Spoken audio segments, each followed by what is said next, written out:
Hello student, good morning and welcome to my channel pro education. तो आज है 18 मई और चलिए देख लेते हैं आज के करंट अफेयर का मोस्ट इंपॉर्टेंट क्वेश्चन जो बहुत ही सिलेक्टिव रहते हैं। तो शुरू करते हैं आज के पहला क्वेश्चन। अगर मेरा वीडियो आप लोग को अच्छा लगता हो तो प्लीज़ लाइक कर दीजिएगा, शेयर कर दीजिएगा एंड सब्सक्राइब कर लीजिएगा। तो शुरू करते हैं आज का पहला क्वेश्चन। हाल ही में किस कंपनी ने भारत की पहली PPE kit seam sealing machine विकसित की है? ऑप्शन ए है टाटा ग्रुप, ऑप्शन बी है Mac Power CNC, option C है DRDO एंड ऑप्शन डी है भारतीय आयुर्विज्ञान संस्थान। इसका राइट आंसर होगा option B, Mac Power CNC ने इस PPE kit seam sealing machine को विकसित की है। तो seam sealing machine hot air sealing तकनीक पर काम करती है जिसमें तापमान, प्रेशर और स्पीड का प्रमुख काम होता है, जो हवा के प्रेशर के साथ तापमान के जरिए PPE यानी कि पर्सनल प्रोटेक्टिव इक्विपमेंट किट के ज्वाइंट को जोड़ती है। अगला क्वेश्चन है, केंद्र सरकार ने हाल ही में कौन से निर्यात संवर्धन संघ की स्थापना की है? ऑप्शन ए है गेहूं निर्यात संवर्धन मंच, ऑप्शन बी है चीनी निर्यात संवर्धन मंच, ऑप्शन सी है अनाज निर्यात संवर्धन मंच एंड ऑप्शन डी है चावल निर्यात संवर्धन संघ। इसका राइट आंसर होगा ऑप्शन डी, चावल निर्यात संवर्धन संघ को केंद्र सरकार ने स्थापित किया है। तो भारत सरकार द्वारा चावल निर्यात को प्रोत्साहित करने के लिए चावल निर्यात संवर्धन मंच यानी कि राइस एक्सपोर्ट प्रमोशन फोरम की स्थापना की है। इसकी स्थापना कृषि और संस्कृत खाद्य उत्पाद निर्यात संवर्धन विकास प्राधिकरण यानी कि एपीडा के द्वारा की गई है। यह बात हो रही है एपीडा यानी कि agriculture and processed food export promotion development authority यानी कि कृषि और प्रौद्योगिकी संस्कृत खाद्य उत्पाद निर्यात विकास प्राधिकरण, जिसकी स्थापना हुई थी 1986 में। हेडक्वार्टर है नई दिल्ली, चेयरमैन है श्री पवन के बोर ठाकुर। अगला क्वेश्चन है, केंद्रीय स्वास्थ्य मंत्री डॉक्टर हर्षवर्धन ने कौन सी कोविड-19 टेस्टिंग किट लॉन्च किया है? ऑप्शन ए है कोवाक्स 19, ऑप्शन बी है कोवाक्स 6800, ऑप्शन सी है कोवाक्स 100 एंड ऑप्शन डी है कोवाक्स 120। तो इसका राइट आंसर होगा ऑप्शन बी, कोवाक्स 6800 को केंद्रीय स्वास्थ्य मंत्री डॉक्टर हर्षवर्धन ने लॉन्च किया है। यह मशीन दिल्ली में राष्ट्रीय रोग नियंत्रण केंद्र में स्थापित किया गया है।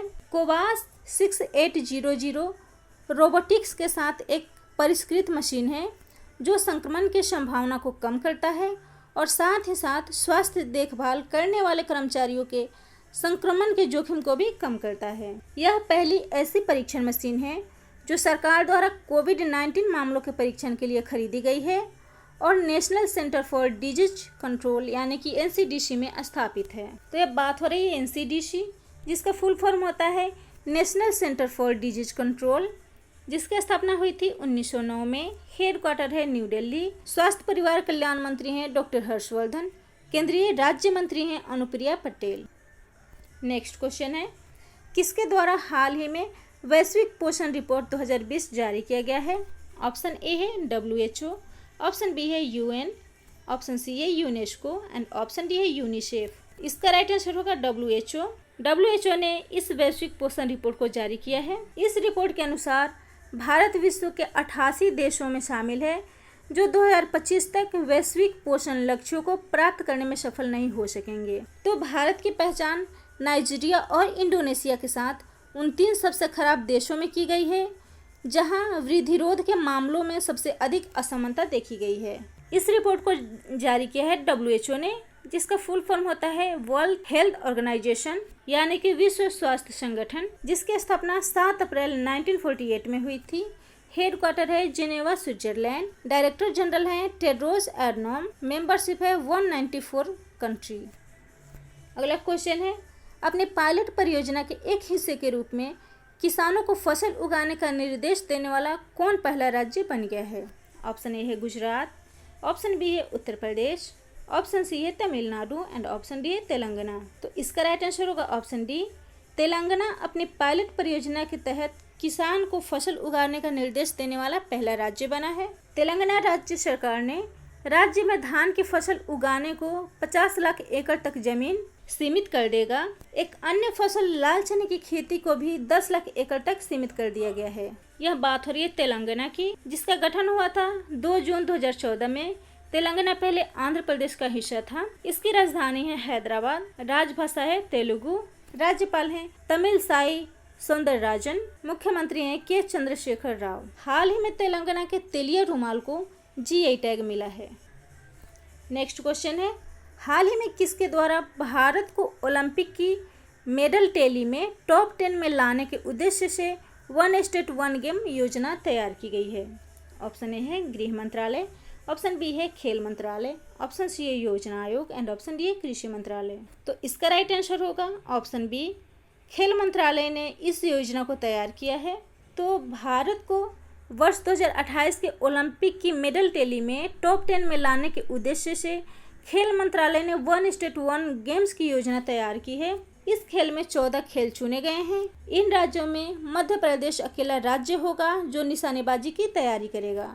इन 14 खेलों में archery, boxing, shooting, badminton, wrestling, hockey, cycling, athletics, weight lifting, table tennis, swimming, facing और रोइंग शामिल हैं। तो इस योजना को तैयार किया है खेल मंत्रालय ने, जिसका हेडक्वार्टर है नई दिल्ली में।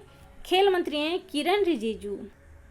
अगला क्वेश्चन है, किस संस्थान ने अपनी प्रक्रियाओं को स्वचालित करने के लिए ई गवर्नेंस प्लेटफॉर्म समर्थ ERP को लागू करने की घोषणा की है?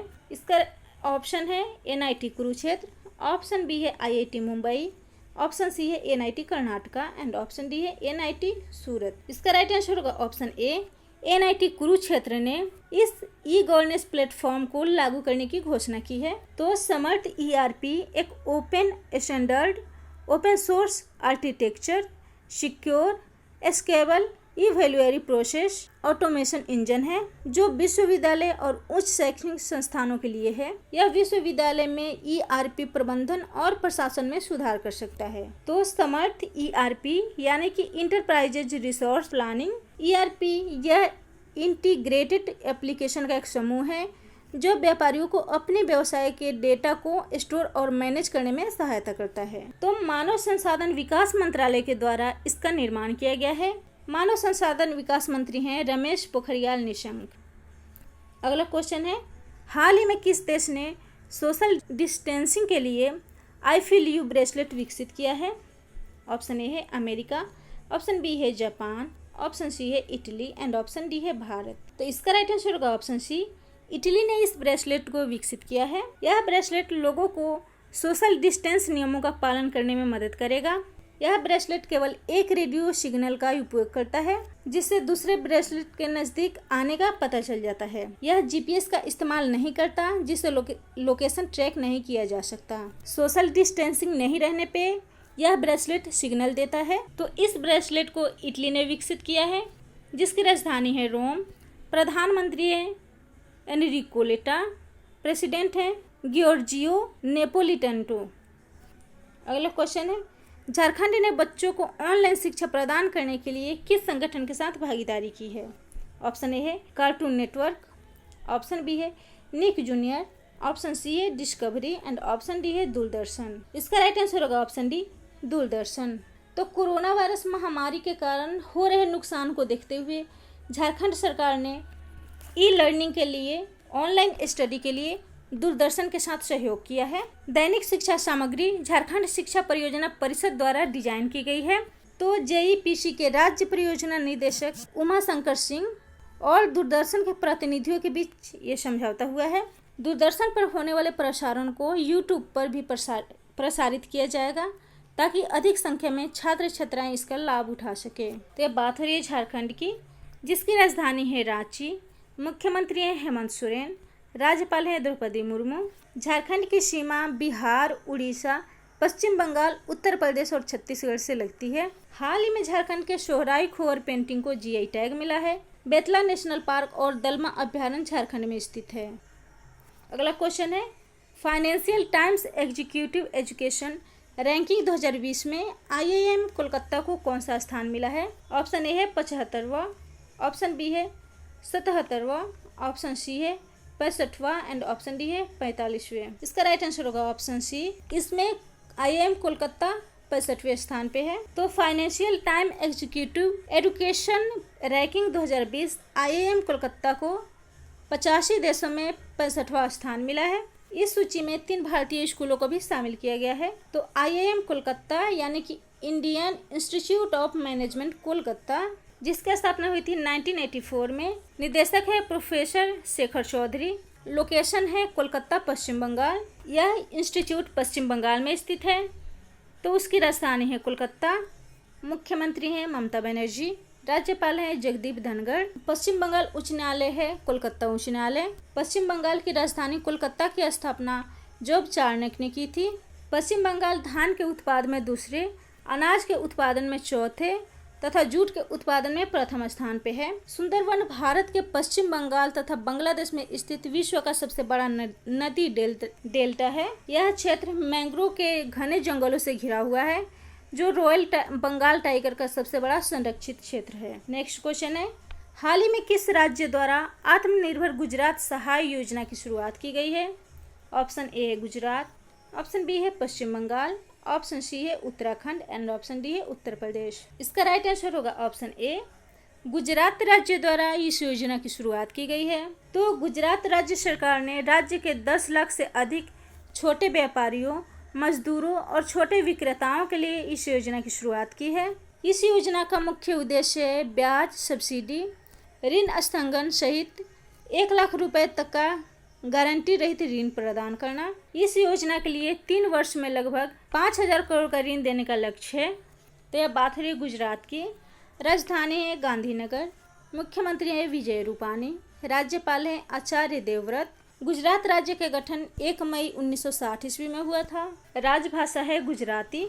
गुजरात की सीमाएं मध्य प्रदेश, महाराष्ट्र, राजस्थान, दमन एवं दीव, दादर और नगर हवेली से लगती है। विश्व का सबसे ऊंचा मूर्ति स्टैचू ऑफ यूनिटी, जो 182 मीटर लंबा है, सरदार सरोवर बांध के निकट गुजरात में स्थित है। अगला क्वेश्चन है, आदिवासी युवाओं को कुशल बनाने के लिए हाल ही में किस योजना की शुरुआत की गई है? ऑप्शन ए है रीस्टार्ट, ऑप्शन बी है गोल, ऑप्शन सी है होप एंड ऑप्शन डी है ई लर्निंग। इसका राइट आंसर होगा ऑप्शन बी, आदिवासी युवाओं को कुशल बनाने के लिए गोल योजना की शुरुआत की गई है।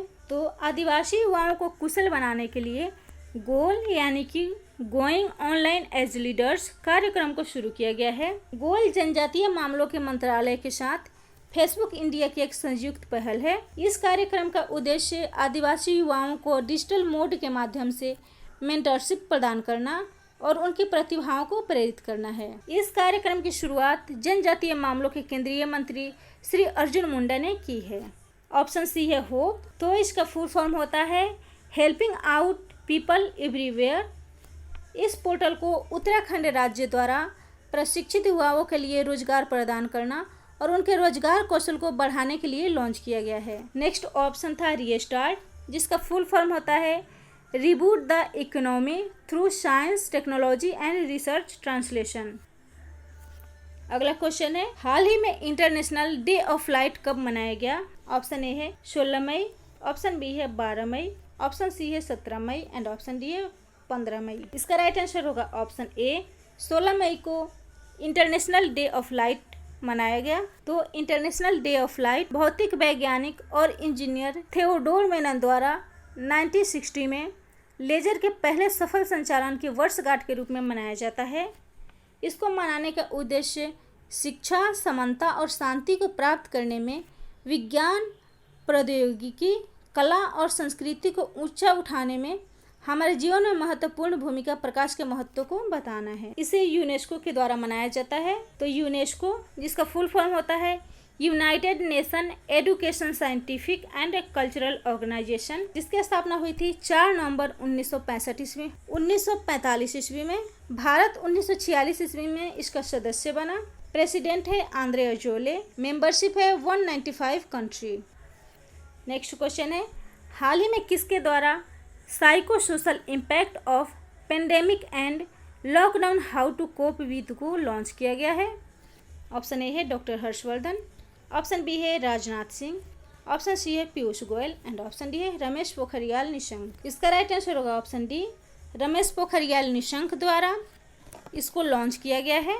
तो मानव संसाधन विकास मंत्री रमेश पोखरियाल निशंक ने ई लॉन्च के साथ साथ 7 टाइटल का set psycho social impact of pandemic and lockdown how to cope with को लॉन्च किया है। यह national book trust NBT India द्वारा प्रकाशित कोरोना अध्ययन श्रृंखला के तहत प्रकाशित किया गया है। अगला क्वेश्चन है, IIT गांधीनगर द्वारा कौन सा इंटरैक्टिव कोविड-19 डैशबोर्ड का निर्माण किया गया है? ऑप्शन ए है MIRAHD, ऑप्शन बी है case count trackers, option B है find Covid and option D है इनमें से कोई नहीं। इसका राइट आंसर होगा ऑप्शन ए MIRAHD डैशबोर्ड को लॉन्च किया गया है। तो IIT गांधीनगर के शोधकर्ताओं द्वारा MIRAHD कोविड-19 डैशबोर्ड नाम का एक इंटरैक्टिव डैशबोर्ड विकसित किया गया है। यह इंटरैक्टिव डैशबोर्ड कोरोना वायरस के अनुसार टेस्टिंग की योजना बनाने में प्रशासन, अस्पतालों और लोगों की सहायता करने में सक्षम है। तो मेरा वीडियो आप लोग को अच्छा लगता हो तो प्लीज लाइक कर दीजिएगा, शेयर कर दीजिएगा एंड सब्सक्राइब कर लीजिएगा।